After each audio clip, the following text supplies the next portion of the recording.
दिल्ली के रामलीला मैदान में कांग्रेस की महंगाई के खिलाफ हल्ला बोल रैली ने हाजिरी के तमाम रिकॉर्ड तोड़ दिए। यह शब्द हरियाणा प्रदेश कांग्रेस कमेटी के प्रवक्ता एडवोकेट लक्ष्मीकांत शर्मा ने रैली से लौटने के बाद कहे। उन्होंने कहा कि राहुल गांधी के नेतृत्व में उमड़े जन सैलाब ने मोदी सरकार की विदाई तय कर दी है। उन्होंने कहा कि जिस तरह मोदी सरकार ने जनता से खाने का अधिकार छीना है, उससे लोगों में बेहद गुस्सा तथा आक्रोश है। आम आदमी अब समझ चुका है कि मोदी जी चंद लोगों को माला माल करने के लिए गरीब के मुंह का निवाला छीन रहे हैं। राहुल गांधी के संबोधन से कांग्रेस के हर कार्यकर्ता में जोश व आमजन के मन में एक उम्मीद की किरण जगाई है। दिल्ली के रामलीला मैदान में कांग्रेस की महंगाई के खिलाफ हल्ला बोल रैली ने हाजिरी के हिसाब से तमाम रिकॉर्ड तोड़े हैं। जो लोग कल तक कांग्रेस की कार्यशैली पर या कांग्रेस के वजूद पर सवाल उठा रहे थे, शायद उन लोगों को भी जवाब मिल गया होगा कि आखिर देश की जनता किसके साथ है।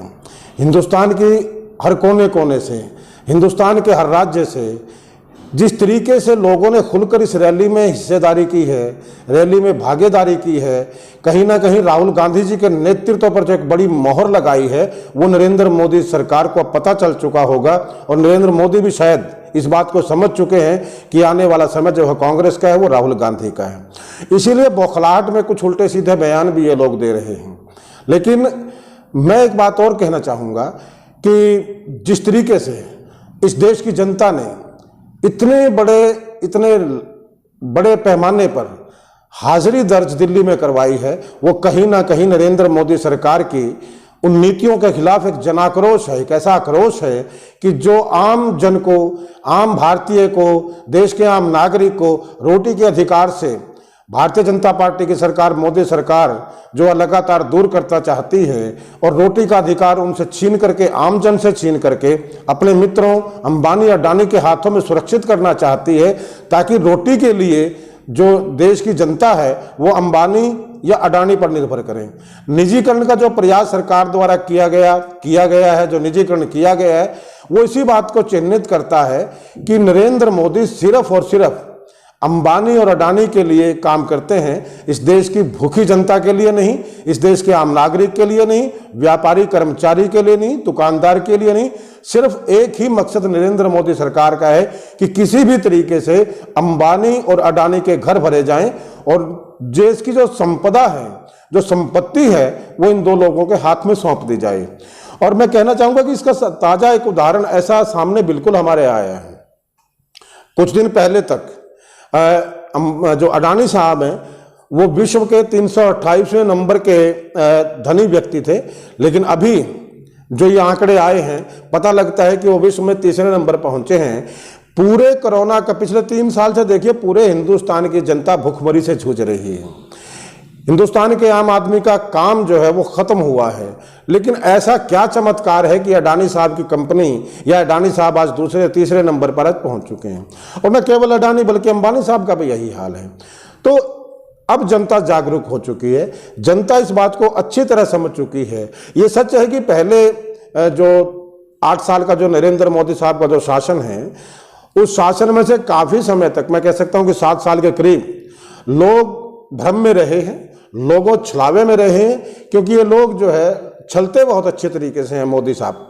चाहे वो झूठ के पुलिंदे हों, चाहे वो एक नौटंकी और एक ड्रामे का जो कार्यक्रम लोगों को दिखाने का होता है, मनोरंजन करने का होता है, कहीं ना कहीं देश की जनता उसमें थी। लेकिन आज पिछले करीब 1.5-2 साल के करीब से जिस तरीके से हिंदुस्तान के अंदर रोटी के लाले आम आदमी को पड़े हैं, हिंदुस्तान का जो नौजवान है वो काम के अभाव में विदेशों की तरफ भाग रहा है। छोटा व्यापारी हो, कर्मचारी हो, दुकानदार हो, मजदूर हो, किसान हो, हर तबके को आज रोटी के लाले हैं। ये बिल्कुल सरकार ने दिखा दिया है कि वो आम जन की सरकार नहीं है, वो 2 घरानों की सरकार है और वही सरकार को चलाते हैं।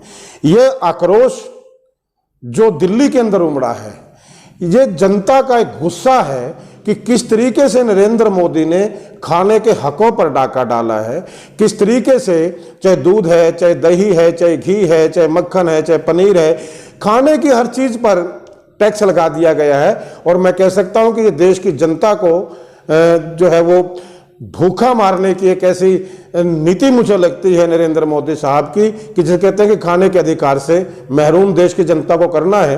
देखिए, बड़ा सीधी सी बात है कि आज कोई भी व्यक्ति है किसी भी चीज के बिना रह सकता है।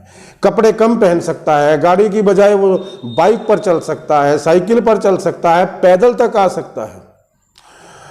वो हर चीज से, वो किसी भी चीज के बिना रह सकता है। मकान बड़ा नहीं होगा, छोटा होगा तो चलेगा, लेकिन पेट में जब रोटी नहीं होगी, घर में जब अनाज नहीं होगा, तो कोई भी व्यक्ति जिंदा नहीं रह सकता।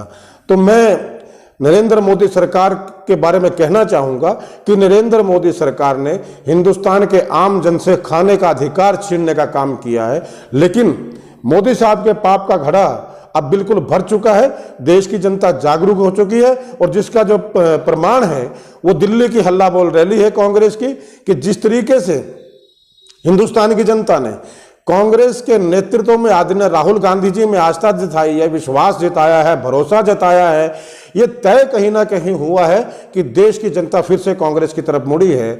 और कांग्रेस पार्टी फिर उसी संकल्प के साथ, उसी विश्वास और भरोसे के साथ मैदान में उतरी है। रैली से न केवल आमजन को भरोसा मिला है, बल्कि कांग्रेस का हर कार्यकर्ता जोश में और हौसले में है। हम देश की जनता के बीच में फिर जाएंगे, फिर लोगों को बताया जाएगा, और नरेंद्र मोदी सरकार की कारगुजारियां जनता के बीच में जब और ज्यादा जाएंगी, ये वादा भी कांग्रेस ने किया है और कांग्रेस दावा भी करती है कि 2024 के चुनाव में, आम चुनाव में, पार्लियामेंट में नरेंद्र मोदी की जो विदाई है वो हर कीमत पर तय है, और इस देश की जनता को महंगाई से, भूख से, भ्रष्टाचार से निजात जो है वो दिलाएगी, तो कांग्रेस पार्टी दिलाएगी।